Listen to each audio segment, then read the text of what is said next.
አረፋ እስኪደርስ ባሉት ቀናቶች መስራት ያሉብን መልካም ስራዎች ክፍል 2። ከዚህ መልእክት በሚገኘው አጅር ላይ ተካፋይ ለመሆን ለብዙ ሰው ሼር በማድረግ እንዲደርስ እናደርግ ኢንሻአላህ።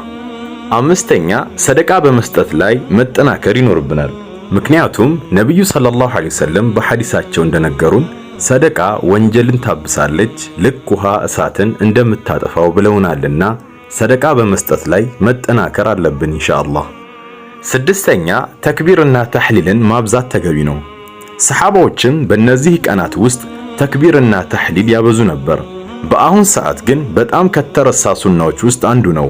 ኢማም አልቡኻሪ እንዲህ ብለዋል፣ ኢብኑ ዑመርና አቡ ሁረይራ ረዲየላሁ ዐንሁም በገበያ ቦታዎች በመውጣት በእነዚህ ቀናቶች ውስጥ ተክቢር ይሉ ነበር።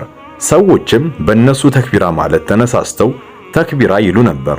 አባባሉም አላሁ አክበር አላሁ አክበር ላኢላሃ ኢላላህ አላሁ አክበር ወሊላሂል ሐምድ። ሌሎችም በትክክለኛ ሐዲስ የተዘገቡ ተክቢራዎችን ማለት ይቻላል።